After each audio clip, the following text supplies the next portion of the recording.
Tengo el gusto, una vez más, de, perdonar la expresión, presentar al impresentable. Ahí está, ese soy yo. Santiago Arellano, gran amigo.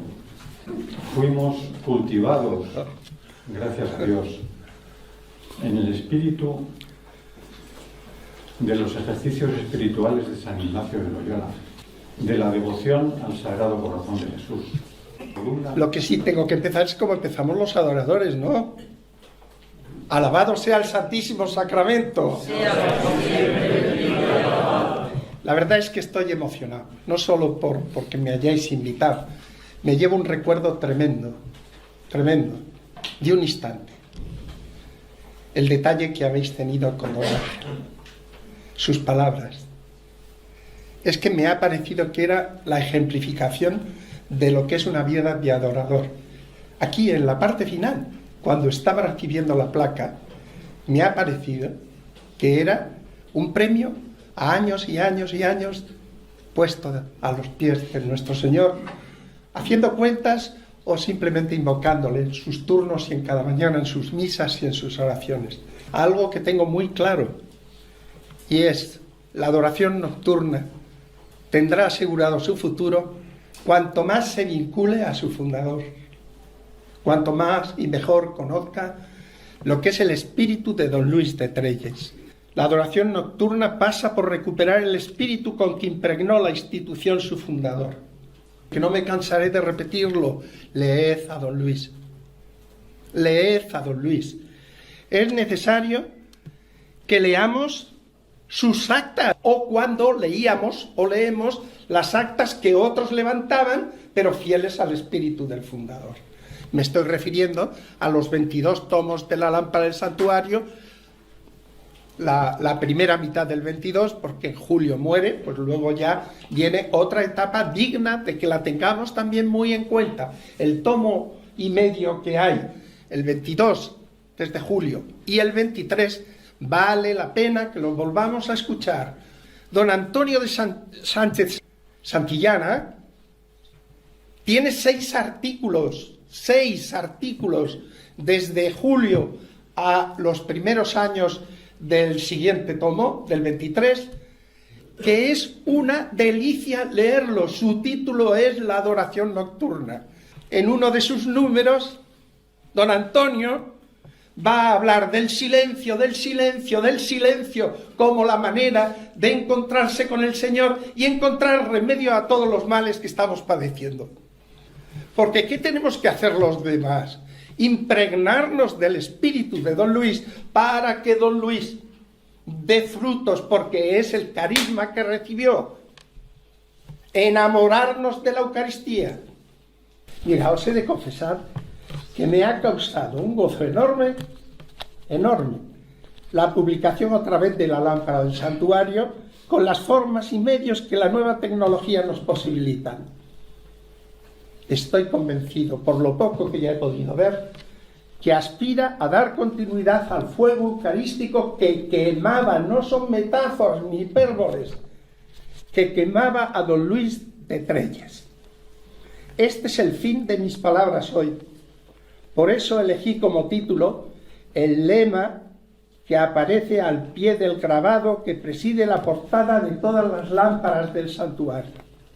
Es muy sugestiva la imagen de un peregrino joven, con la capa de Santiago, postrado ante el Santísimo Sacramento. El Santísimo, expuesto el copón encima del altar, no es una custodia, ya os habéis fijado, es el copón. Y encima de la cabeza del joven que adora, la lámpara del santuario. Encima de la cabeza del adorador, en vertical, está la lámpara del santuario. Él postrado, con la cabeza inclinada, apoyado en el reclinatorio, en medio Jesús. ¿Y qué es lo que nos está diciendo? Don Luis quiere que el adorador sea una lamparilla viva, que a todo el mundo le diga, en la iglesia y fuera de la iglesia, Dios está aquí. Esa es la lámpara. Dios está aquí. Pues porque en el santuario está el Señor de la historia, el que es alfa y omega.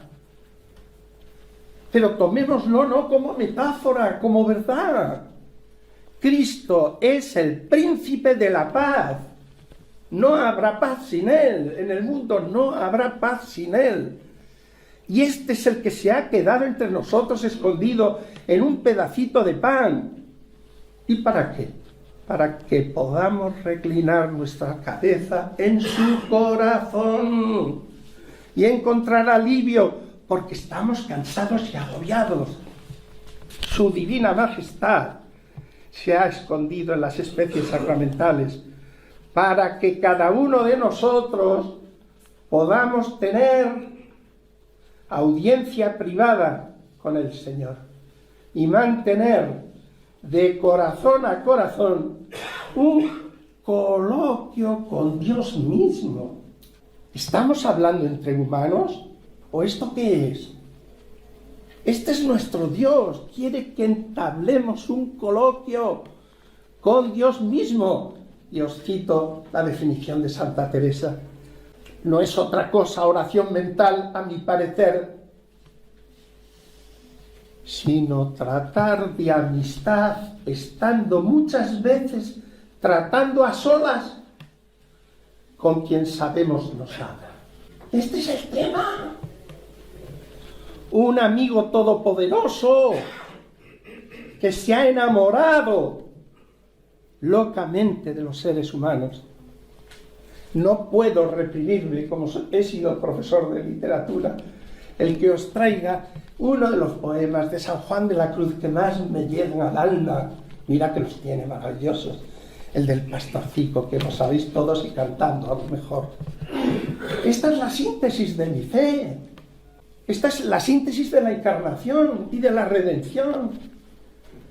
Un pastorcico solo está penando, ajeno de placer y de contento. Y en su pastora, nuestras almas, y en su pastor ha puesto el pensamiento y el pecho del amor muy lastimado. No llora por haberle amor llagado. Los dolores de amor no le hacen llorar. Que no le pena verse así afligido, aunque en el corazón está herido. Mas llora por pensar que está olvidado. Que solo de pensar que está olvidado de su bella pastora, con gran pena se deja maltratar en tierra ajena. El pecho del amor muy lastimado. Y dice el pastorcico: ay, desdichado de aquel que de mi amor se ha hecho ausencia y no quiere gozarla mi presencia, y el pecho por su amor muy lastimado. Y al cabo de un gran rato se ha encumbrado sobre un árbol, do abrió sus brazos bellos, y muerto se ha quedado asido de ellos. El pecho del amor muy lastimado. Esta es la síntesis de nuestra fe. Un pastorcico se ha enamorado de nosotros, ingratos, y no le duele, sino el olvido, la ausencia. ¿Y qué creéis que es la adoración? Sino un intento de respuesta casi infantil, diría, porque es unas horas para estar con aquel que sabes que te ama, que está encumbrado, que el árbol, en este contexto, cobran especiales resonancias las palabras escritas al pie del grabado que se convierte en lema eucarístico de la lámpara del santuario. Y en síntesis del ideal de un adorador de Jesús sacramentado, según lo soñaba, lo proclamaba y lo vivía don Luis. Fijaros qué palabras pone: alma mía, olvídalo todo, calla y reposa en tu Dios. Este es el lema de la lámpara del santuario. Y añade 3 palabras en latín que dicen fuge, fuse, tace, quieste, que vienen a decir lo mismo que he puesto en el lema castellano. Mirad, mirad, la adoración nocturna no es una antigualla. No se trata de algo bonito propio de otros tiempos, pero que en esta modernidad paganizante y avasalladora no tiene lugar. No, digo, de ninguna manera. La adoración nocturna, como agrupación de seglares, nace para poner remedio a los grandes males espirituales que están devastando Europa antes del siglo XIX, pero sobre todo a partir del siglo XIX, y que se prolongan hasta nuestros días. No ha cambiado la revolución política anticristiana. La aspiración de eliminar a Cristo de la vida política y social, de que ninguna nación pueda identificarse con el versículo "Bienaventurado el pueblo cuyo Dios es el Señor", no nos lo tienen que contar, porque hemos sido testigos, como lo estamos siendo, en un proceso creciente de eliminar a Dios del corazón de nuestros hijos, alejar la religión como impropio de una generación autónoma y libre, que todo lo puede conseguir por sus manos sin contar para nada con el cielo. Se nos ha olvidado que la adoración nocturna de seglares apareció por primera vez en Roma en 1809 para suplicar a Dios la liberación del Papa Pío VII, prisionero de Napoleón. ¿Y qué ocurrió? Que cuando en 1814, después de la batalla de Waterloo, su santidad volvió a Roma, atribuyó el suceso a dos cosas: a su devoción a María Auxiliadora, y él, Pío VII, estableció la fiesta de María Auxiliadora, pero escribió un documento de agradecimiento al grupito de adoradores que mediante sus súplicas nocturnas atribuyó que había sido escuchadas por Dios y le habían traído la liberación. ¿Y qué ocurrió en Francia?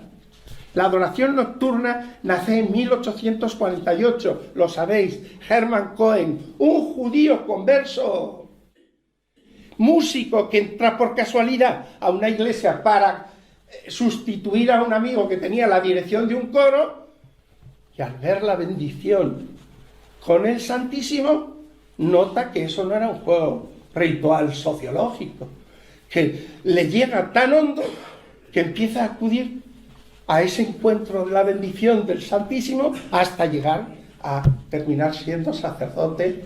Y fijaros en qué fecha, 1848. Pío IX tuvo que escaparse hasta Gaeta, en el sur de Roma, en el puerto, porque las tropas revolucionarias habían entrado a liquidar el papado y el pontificado. La providencia estuvo con él y se escapó. Y entonces surge la adoración en Francia de Hermann Cohen con esa intención: rezar por el Papa, por el poderío espiritual del papado. Y España, bien lo sabéis, la adoración nace providencialmente en un encuentro en Francia con las conferencias de San Vicente de Paúl, en una cuyas veladas don Luis sintió la inspiración, asistiendo una noche a la adoración, de traerla a España. Fijémonos en qué fechas. Eso ocurrió en 1862. Y sin embargo, no pudo establecer la adoración hasta el 78, lo intentó en el 74, 73, no recuerdo ahora. Pero maravilloso. ¿Por qué? Pero ¿recordáis la persecución religiosa que había en ese momento? ¿Recordáis el 68? Lo que había sido la expulsión de la monarquía isabelina al destierro. ¿Recordáis la República Primera? Pues es que este es el contexto de la adoración. La adoración no fue un escaparse un grupito para decir: eso está embarullado, vámonos de ahí, a estar tranquilitos. No.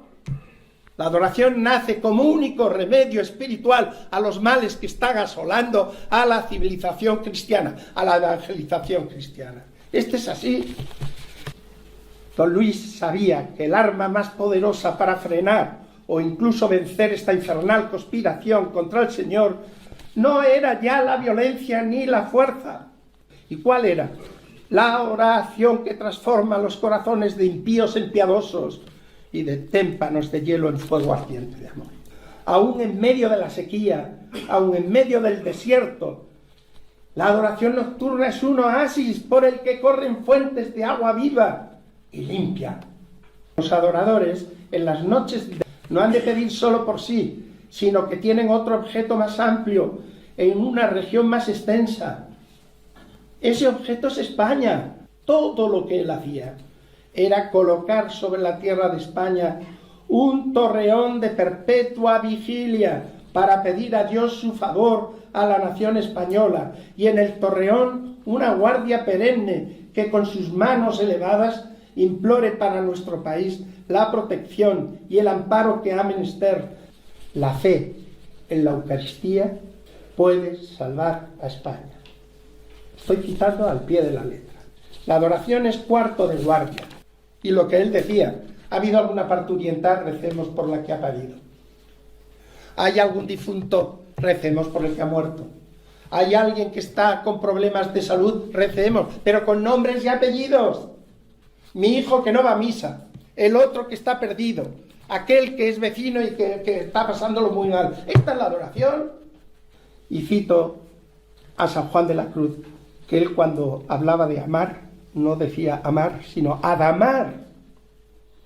Adamar, la palabra amar no le servía, adamar. Y adamar era amar con mayor veneración y locura al Señor. Adoración es amar con mayor locura que amarle solamente, adorarle. La adoración nocturna es una escuela de oración. Orando una noche al mes, aprendes a orar toda tu vida. Pero ¿en qué consiste orar sino en aprender a adorar y descubrir que el ser de nuestras súplicas es adorable? Que nuestro Dios visible en su Hijo Jesucristo nos ha desvelado que tiene corazón y que espera que corazón a corazón le correspondamos a su amor, amando. Le adoremos reverenciando su divina majestad y le adoremos en la afección que todo enamorado le dice a su chica o a su amada: te adoro. Eso es lo que le tenemos que decir al Señor: te adoro. Con el fuego de un enamorado que le dice a la chica: te adoro. Eso es lo que pide don Luis. Un amor que sale como fuego del interior, hecho realidad, no verba, no palabra, se la lleva el viento. Para conocer verdaderamente a Cristo es necesaria la oración. No se conoce al Señor sin esta costumbre de adorar en silencio. Esto lo dice el Papa Francisco, que esta oración de adoración es la menos conocida por nosotros, es la que hacemos menos. Y dice con ese gracejo que tiene para poner frases: perder el tiempo. Eso es perder el tiempo desde los ojos y miradas de los valores humanos. ¿Qué haces? Perder el tiempo. Por eso os decía que esas tres palabras en latín, el fuge, tace, quiesce, no son solo tres palabras de adorno. Resumen admirablemente el alma de la adoración y el ideal al que debe aspirar todo adorador. Fuge, huye, no solo físicamente, alejándonos de la ciudad tan pagana en nuestros días, al menos durante una hora, unas horas, sino huyendo, mirad bien, y huyendo de nosotros mismos. Segundo, calla, tace. El barullo interior de nuestros afanes, nuestras inquietudes cotidianas, nos afloran a la cabeza y nos impide oír al Dios que está escondido, pero que no es sordo ni mudo. Es que no lo cantamos los adoradores en nuestro himno tan querido Adorote Devote. No decimos Adorote Devote latens deitas, Dios oculto, que subis figuris vere latitas, todas estas figuras son ocultamiento. Quia te contemplans, porque cuando te miro, todo me engaña. Todo un déficit. La vista, el tacto, el gusto. Todo en ti se engaña. Pero el oído, pero solo al oído podemos escuchar y creer. Esto es... Calla, escúchale al Señor. Guarda silencio para oírle. Todo lo demás es barullo. Y finalmente, quieste, descansa. Es la consecuencia del abandonarse en Dios, del solo Dios basta, tan sublimemente expresado por San Juan de la Cruz. Lo que aspiraba don Luis es a expresar este sentimiento. La última copla de la noche oscura de San Juan de la Cruz. Quedéme y olvidéme. El rostro recliné sobre el amado, cesó todo y dejéme, dejando mis cuidados entre las azucenas olvidados. Él fue un místico, es decir, místico significa, esto es lo que significa, enamorado de Dios. Eso es lo que significa, enamorados de Dios. Es en el silencio de la adoración nocturna, dice, un místico oasis en el desierto de la vida, en el que se recrea con la perfección y carismas del amado. A pasos de gigante marcharía la regeneración de las naciones y de toda cultura y de todo progreso. Y lo que les está aconsejando es que vayan a la adoración nocturna. No está mal, ¿no? Carta del presidente, señores parlamentarios, ¿quieren solucionar el problema? Vengan el próximo martes a la adoración. Eso es lo que está diciendo él. Y voy a terminar, no sería yo si no lo hago, recitándoos un poema de don Luis, que menos, ¿no? Don Luis de Trelles. Se convierte don Luis, que es el poeta, en una especie de mayordomo de nuestro Señor Jesucristo. Y está al cuidado de todo lo que hace el Señor. Y claro, de pronto el Señor le dice que tiene que salir por las calles, que tiene que salir al encuentro de los hombres, porque es que los quiere con locura y no sabe quedarse quieto. Y entonces le dice Luis, ¿qué amores son estos? Dios, daros hoy en pan y vino. Mirad, Señor, ¿qué dirán? Que de amor salís de vos, obra del amor tan divino. Mas ¿quién habrá que no asombre darse a comer Dios al hombre en forma de pan y vino, do en cada cual de los dos, hombre y Dios en uno están? Mirad, Señor, ¿qué dirán? Que de amor saléis de vos. Le está diciendo don Luis a Dios que van a pensar que con tal comportamiento de quedarse en la Eucaristía por amor a los hombres, le van a decir que se ha vuelto loco. Y contesta, pues claro, y no es otro para menos, y no es para menos. Solo la locura de Dios por la humanidad, por cada uno de nosotros, puede explicar tan inesperado y asombroso disparate como es el de darse Dios hoy en vino y pan. Delicioso poema. Solo por él consideraría don Luis un gran poeta. En poemas como este me baso para llamarlo trovador de Cristo Eucaristía, sin que sepa cómo continúa. Muchas gracias.